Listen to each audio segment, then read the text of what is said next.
Fala gremista, tudo bem? Seja bem-vindo a mais um conteúdo aqui no canal, final de semana de Grêmio e Juventude, nesse domingo, 4 horas da tarde na Arena. Vamos falar sobre a disputa no gol, visando esta partida, Grando ou Volpi, mas também visando o restante da temporada.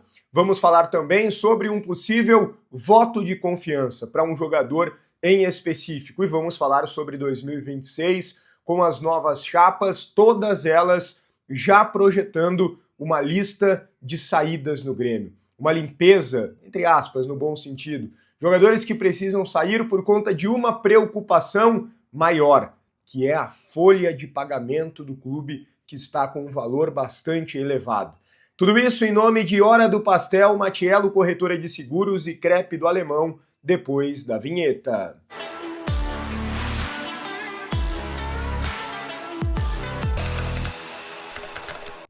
Muito bem, pessoal, antes de tudo, deixa teu like no vídeo, importante para o conteúdo ser entregue a mais gremistas aqui no YouTube, então me ajuda com o like já na arrancada, te inscreve no canal e me ajuda a chegar na marca dos 70 mil inscritos, estamos nos aproximando disso, então entra aqui no canal, confere se tu é inscrito, se não for, se inscreva. Também ativa as notificações, assim tu sempre será avisado sobre novas informações do Grêmio e vai deixando a tua opinião nos comentários sobre todos os temas. Primeiro ponto, Grêmio e Juventude, jogo para ganhar, já projetamos, já falamos muito sobre a partida, mas precisamos aqui tocar em alguns pontos mais específicos. Para ti, quem deve ser o goleiro titular? Gabriel Grando ou Volpi? Volpi que está voltando de lesão e estava muito bem até ir para o departamento médico, ou Gabriel Grando que agarrou muito bem a oportunidade nos jogos em que teve sequência?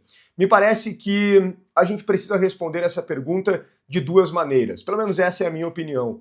Eu acho que para o momento eu daria continuidade ao Gabriel Grando, porque goleiro, na verdade todos os jogadores quando ficam fora um tempo, principalmente no departamento médico, eles perdem ritmo de jogo, embocadura, etc. E o goleiro precisa ainda mais disso, porque tem as questões de reflexo e tudo mais. E o Grando tá bem, o Grando tá jogado, como se diz no futebol, né? E tá confiante.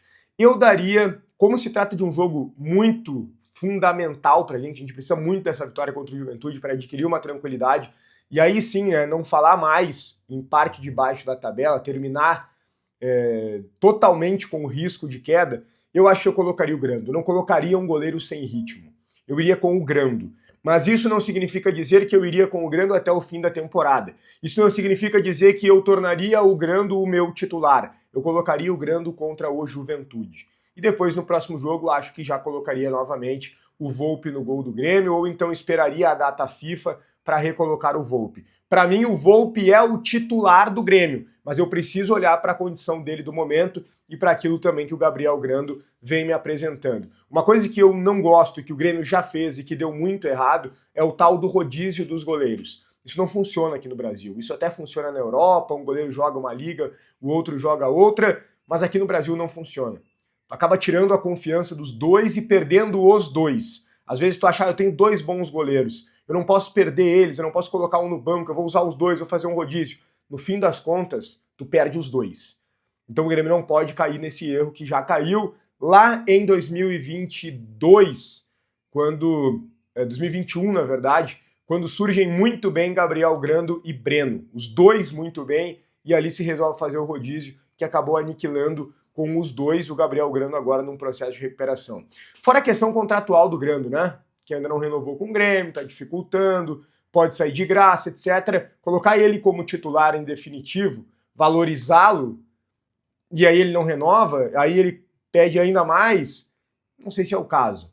Eu acho que realmente é uma situação que o treinador tem que ser habilidoso, mas eu iria ainda com o Grando neste jogo, mas o meu titular logo ali na frente voltaria a ser normalmente o Volpi, mas quero a tua opinião aqui nos comentários. Além disso, a gente precisa falar sobre a lateral direita. Infelizmente não temos o Marcos Rocha e tudo aquilo que ele traz de positivo para o time do Grêmio, né? Não só a qualidade técnica, mas também a liderança, a experiência dentro de campo. As opções são Gustavo Martins, improvisado, jogou várias vezes nesta temporada nessa posição, ou então o João Lucas, que é do lugar, mas que talvez nunca tenha feito um bom jogo com a camisa do Grêmio. Muitos falam na possibilidade do Pavon. Eu já tenho uma tese há algum tempo, né, que o Pavon, talvez mais jovem, se tivesse se tocado, que as principais características dele são marcação, força e cruzamento, talvez se ele tivesse virado lateral, ele teria tido muito mais destaque, né? Não que não tenha tido, o Pavon chegou a jogar a seleção da Argentina, o Pavon tem uma carreira legal, né? No Boca, enfim, no Galo, mas acho que ele poderia ter sido mais importante nos clubes em que jogou, né? Mas não sei se é o caso de agora improvisar um jogador que já é visado pela torcida, improvisar ele talvez fosse muito mal e aí prejudicaria ainda mais o atleta. Acho que o Mano não vai fazer isso, não tem nenhuma chance disso acontecer. Então realmente é Gustavo Martins ou João Lucas. E é por isso que eu coloquei voto de confiança. Eu sei que a maioria não vai concordar, mas eu daria um voto de confiança ao João Lucas. Alguém vai dizer, Bruno, mas tu mesmo disse que ele nunca fez uma boa partida pelo Grêmio. É verdade. Mas eu preciso levar em consideração também que ele teve lesões, ele ficou muito tempo sem jogar, ele não teve uma sequência, mas o principal motivo nem é esse. O principal motivo é buscar o equilíbrio do time. Eu acho que com um zagueiro na lateral o Grêmio fica desequilibrado. A saída de bola fica muito complicada. O ponta pelo lado direito fica desassistido, também falta força ao meio-campo, até porque quando joga o Marcos Rocha ele contribui muito nesse setor também. Eu iria com o João Lucas para tentar equilibrar as coisas, para que o time não fique previsível na saída de bola, sempre com o Marlon. Claro que a gente vai ter o Arthur, né? O Arthur buscando a bola no pé do volante, a gente sabe toda a qualidade que ele dá para esse meio-campo do Grêmio. Mas ainda assim, eu acho que é importante ter um cara da posição. Por isso eu daria o voto de confiança ao João Lucas. Quem sabe a última oportunidade do João Lucas. Se não jogar bem, bom, daí realmente desiste do jogador. Mas eu daria essa última oportunidade. Quero a tua opinião aqui nos comentários também. Quem tu escalaria na lateral direita? E vamos lá.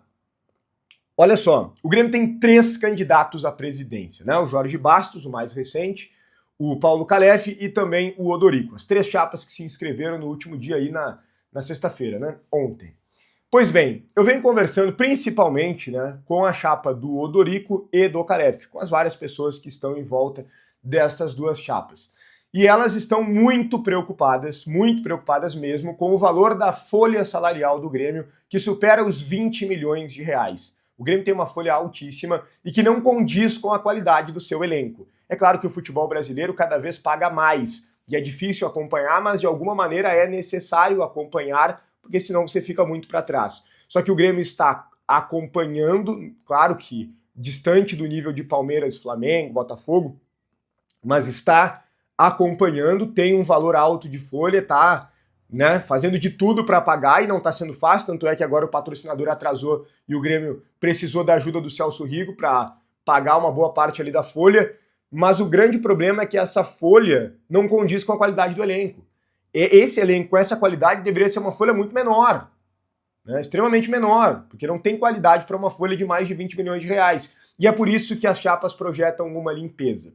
Eu fui buscando, colhendo aqui, ali, quem poderia sair, o que eles projetam em relação a negócios, em relação a conseguir a liberação de jogadores, e com muita dificuldade nos últimos dias eu consegui encontrar alguns nomes, embora eles garantam que jamais vão falar, vão confirmar isso publicamente, para não queimar os ativos do clube, e eles estão corretíssimos. Mas tá dentro daquilo que a gente já imagina, gente. Eu cheguei em 8 nomes, né, que pode ser mais, mas eu cheguei em 8 nomes. Gemerson, sem dúvida alguma, até porque o Grêmio tem vários zagueiros, né? O Grêmio tem hoje o Noriega, o Kahneman, o Wagner Leonardo, no início do ano que vem terá de volta o Balbuena, né? O Vieri é um excelente zagueiro, tem o Gustavo Martins, o Gemerson, o Grêmio quer se desfazer, né? Só um clube que pegue aceitando pagar o salário tá ótimo, porque o contrato dele não termina no final do ano, ele ainda terá tempo de contrato vigente com o Grêmio.